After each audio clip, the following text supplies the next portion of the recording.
is June 17th, 2024, and Zelensky's infamous Not Peace Summit in Switzerland comes to a close. It raises the question, what exactly have they achieved by having representatives of dozens of countries come together? There were a number of countries that refused to even sign on to the final declaration. Maybe they looked at it and realized that it was essentially blaming Russian President Putin for everything, or that it wasn't really accomplishing anything much, or most importantly, that none of this was about peace. It was essentially a Ukraine fundraiser, one that even Joe Biden didn't attend because he was too busy at his Hollywood fundraiser. I guess that was more worthy of his time. Kamala Harris was only there for a few hours before she left early. Even German Chancellor Olaf Scholz left early. But it wasn't just Zelensky who did the talking here, as the Russian president notably released his set of demands for peace talks.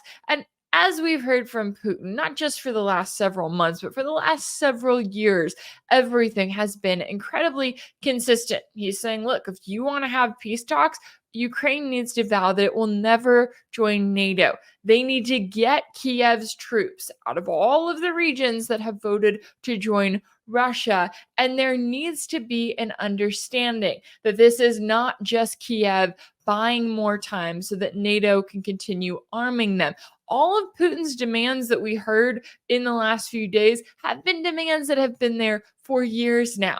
And that is likely something that was in the back of the mind of all of those different representatives that showed up to this summit in Switzerland as they looked around and realized you can't exactly have a peace summit for Ukraine if Russia isn't invited.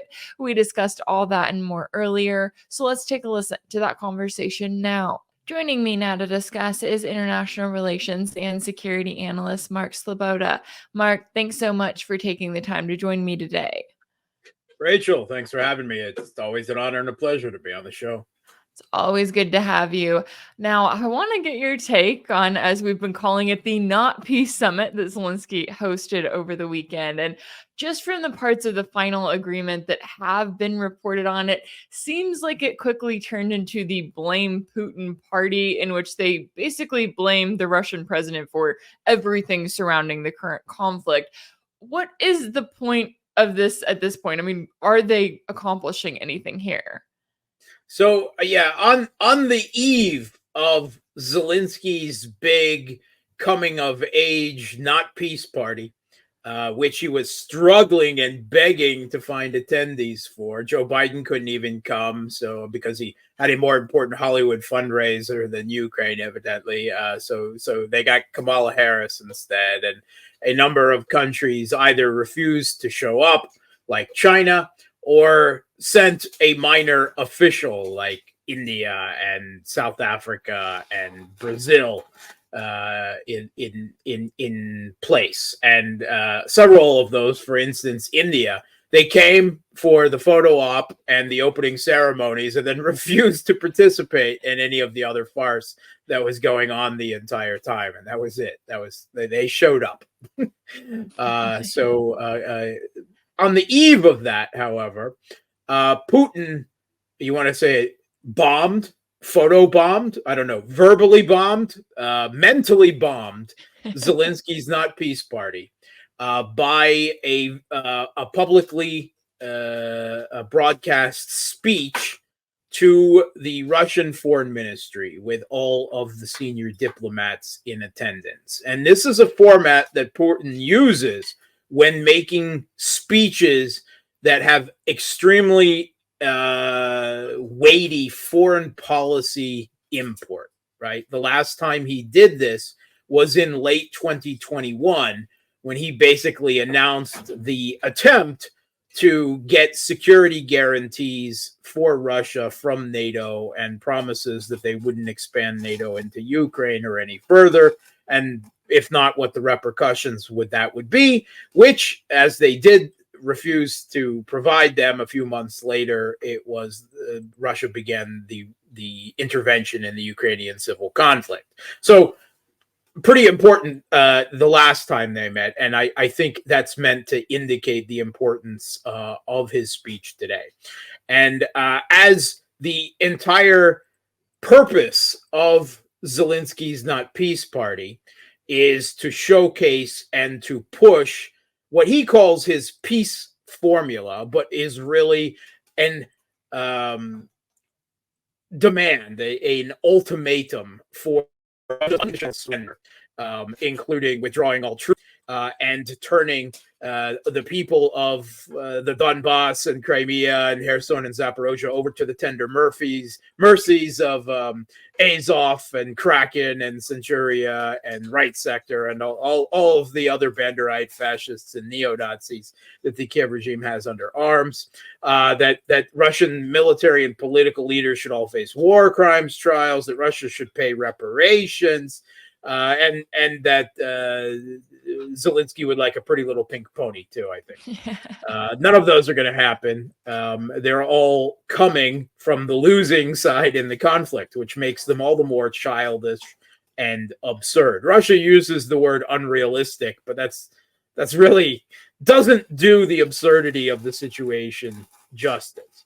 So Putin issued his demands in reply, and he called it the terms for Russia to enter peace negotiations with the Kiev regime. The West and the Kiev regime call it an ultimatum. It pretty much is, to be perfectly honest. It is an ultimatum in the same vein that Zelensky's quote-unquote peace formula is an ultimatum. The only difference between the two is that Zelensky's ultimatum has no teeth because he represents the losing side in this conflict, while Putin's side not only has teeth, but promises that if his terms aren't agreed to now, that the conditions will be much, much harsher in the future. And essentially, his terms are the same that they have been since the beginning of the conflict, since they initiated the special military operation. And the Istanbul process, where was this aborted peace process in the first months of the conflict, where the Kiev regime walked away when they received the guarantees of uninterrupted, innumerable Western weapons supply.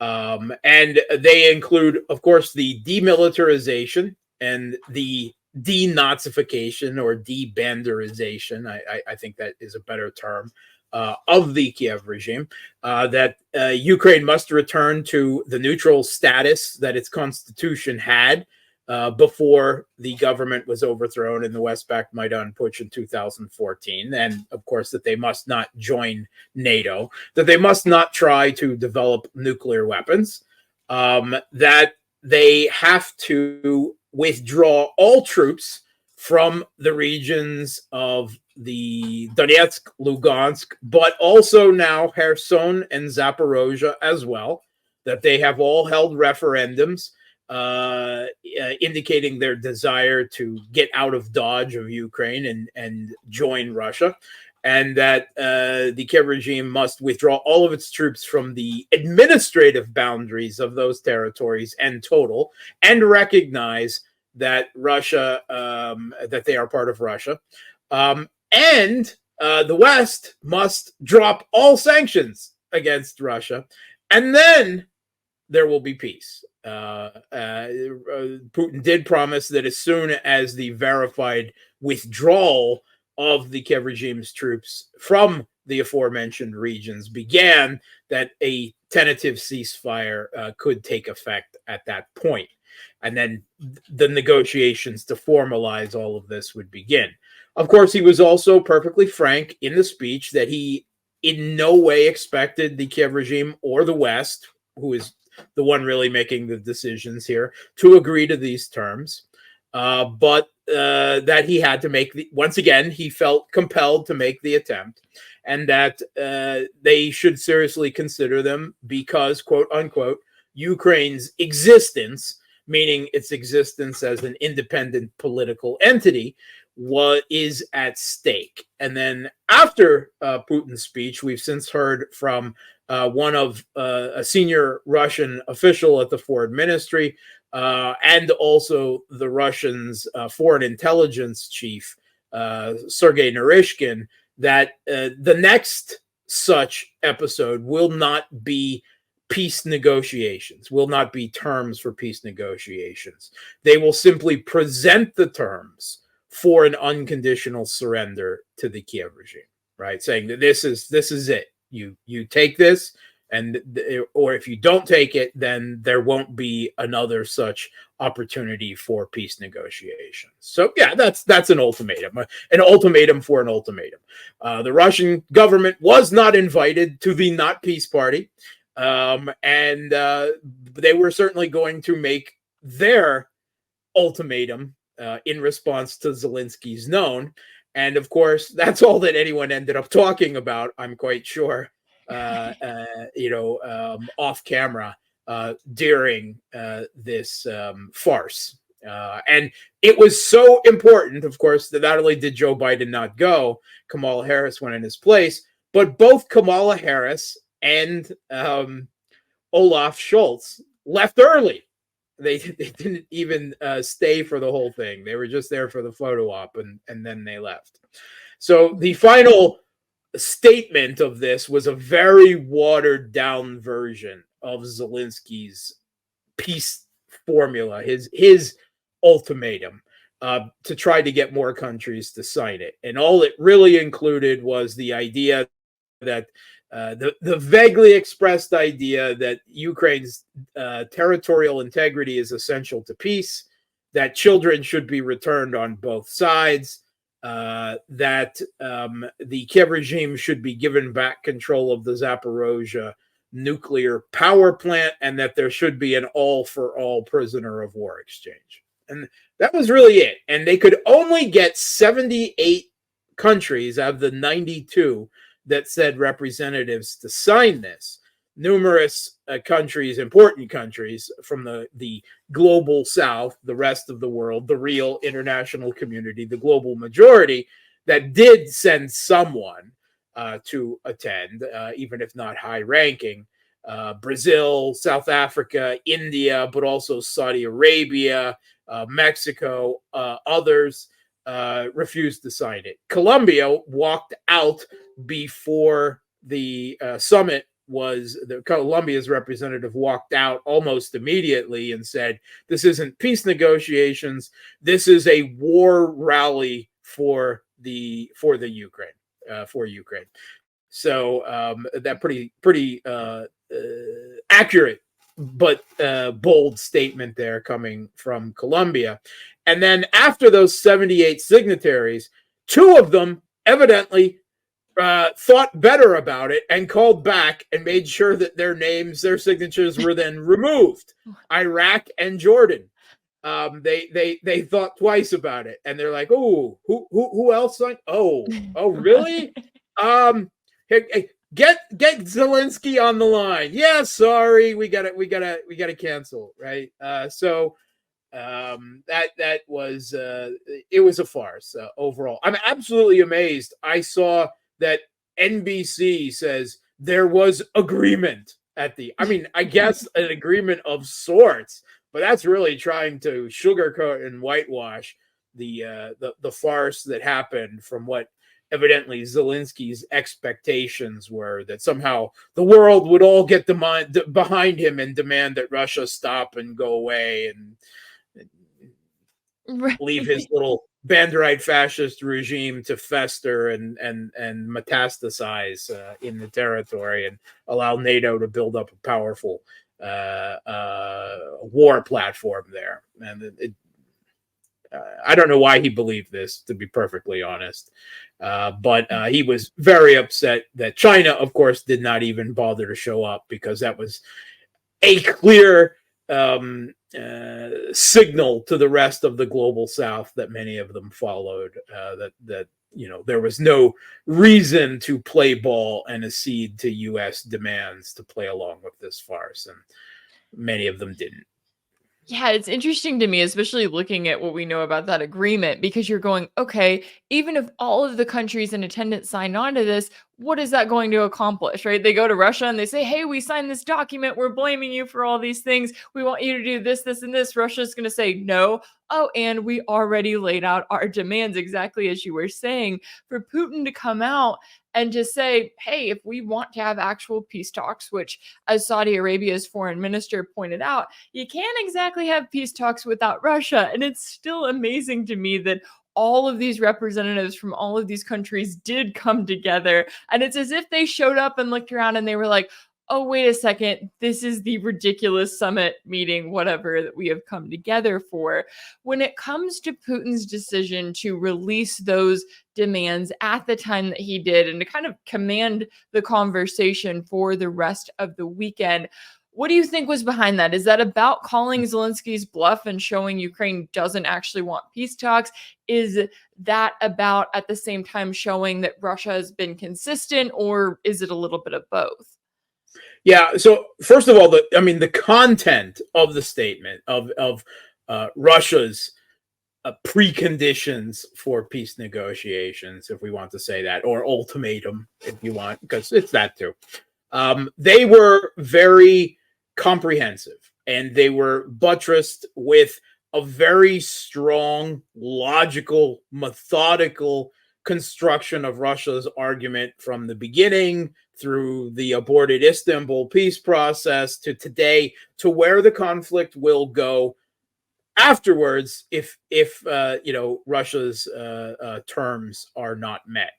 And he also talked about it in a broader context, that as far as Russia was concerned, that this was just one of a series of conflicts and potential future conflicts that marked the birth of a multipolar world and, of course, the end of Western unipolar hegemony. And that was the broader world order changing circumstances that this conflict is taking place in, and becoming a very important part of determining that future world order, multipolar or unipolar Western hegemony.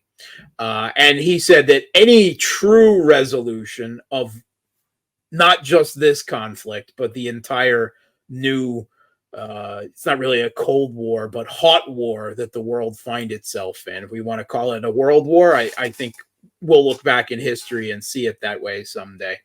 That it can't be settled just in Ukraine, that it's bigger than that, that a new agreement and architecture for security across the greater Eurasian continent, Europe and Asia, meaning that China should be a part of such a system for real peace, that is essential too, must take place. And if that doesn't happen, then whatever happens in Ukraine will not ultimately decide or bring peace. That there has to be a agreement on a security framework between the West and the rest, and otherwise is pretty unthinkable. I think is what he was expressing. So his arguments were all couched in this. But you're right that the timing of this coming out is absolutely meant to upstage Zelensky's peace formula. This whole, it was a propaganda info war event. Quite obviously, the losing side, at least currently in this conflict, can't have peace on its own, and can't do so, making demands for the winning side to unconditionally surrender. So he upstaged it, and he said, "You're going to present your demands. That's fine. Here are our demands." That's where we are right now, and I think that was well played. I think that was well played, and it brought home the absurdity of this whole farce. And I think we knew well beforehand that the primary mission of the U.S. here was, knowing that it was going to be a diplomatic failure, damage control, which is why Joe Biden was not there. Best to keep the gaffe machine at a safe distance going into election season.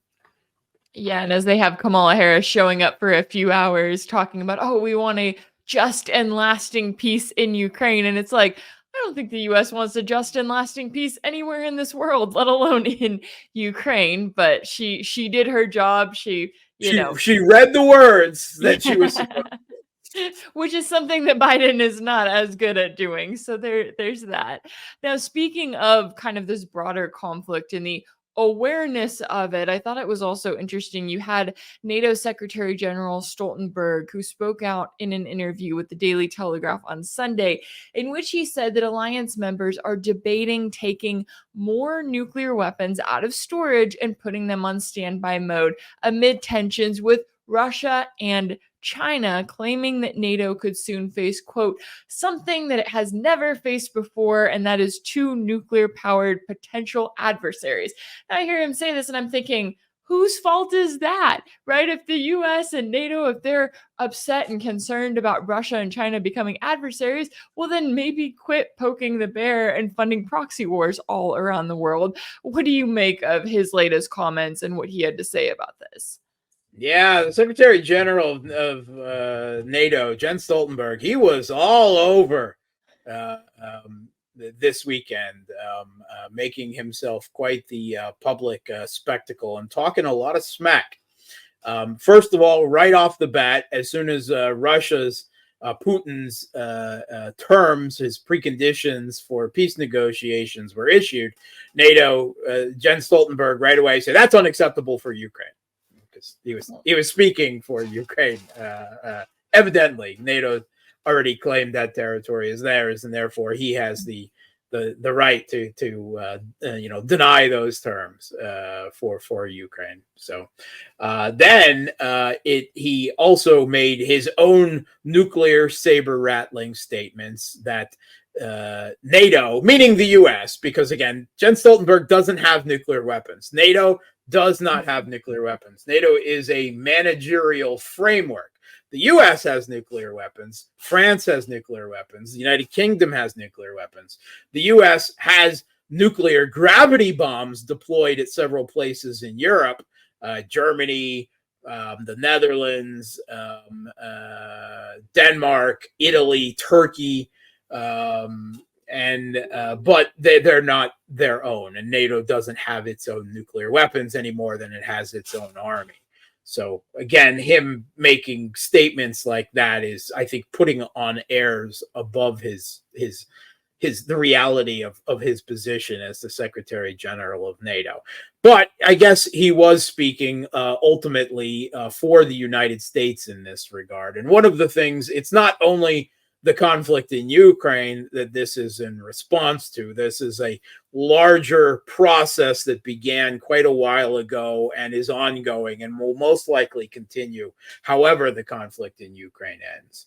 And part of the reasons for that is while the US and Russia had a stability in the number of nuclear warheads that they kept and that were deployed, more importantly, essentially on trigger warnings on missiles, was limited by the New START Treaty. No one's following the New START Treaty anymore. It's essentially null and void, as with the rest of the Cold War security architecture. All of those treaties have now gone away. And on top of that, there are reports in the Washington Post, continuing reports, that China is massively increasing their nuclear arsenal. They had, as of a few years ago, approximately 200 nuclear weapons. Compare that to nearly 6,000 for the United States. Of which around 1,000 were deployed according to the terms of the New START Treaty, although that's no longer limiting.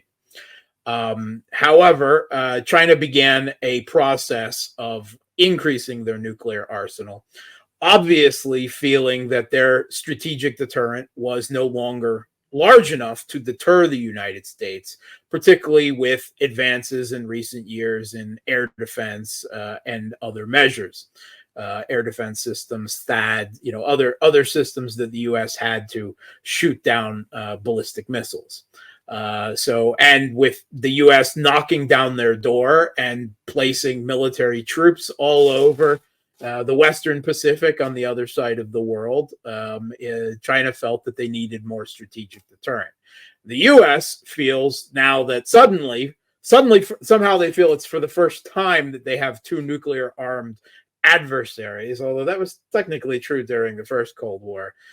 China and the U.S. had a certain relationship, but it wasn't exactly friends, after the Sino-Soviet split. But the U.S. in response wants to take more of those roughly 4,000 nuclear warheads that are out of storage and put more of them on standby position for use. And this is to keep U.S. nuclear superiority over China, and also with an eye, of course, to Russia, which not only has a numerical superiority in nuclear weapons systems, but increasingly its delivery systems, its hypersonics and hypersonic light vehicles like the Avangard appear for the moment to be more modern and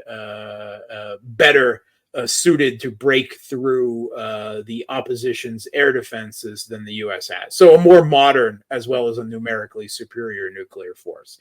And the bottom line of it is pretty much all nuclear powers right now, the big three, China is estimated to have 500 nuclear weapons by the Washington Post now, but they may have as many as 1,000 by the end of this decade. So we can say that China probably has a bigger nuclear arsenal now than the United Kingdom or France or even Israel, if you want to include that. So there's a new nuclear arms race, is the bottom line. Everyone is building more nuclear weapons. Everyone is building more modern and powerful nuclear weapons. And and there's no Cold War security architecture to limit or control this process anymore. Wow. Well, welcome back to an all new nuclear age. Yeah.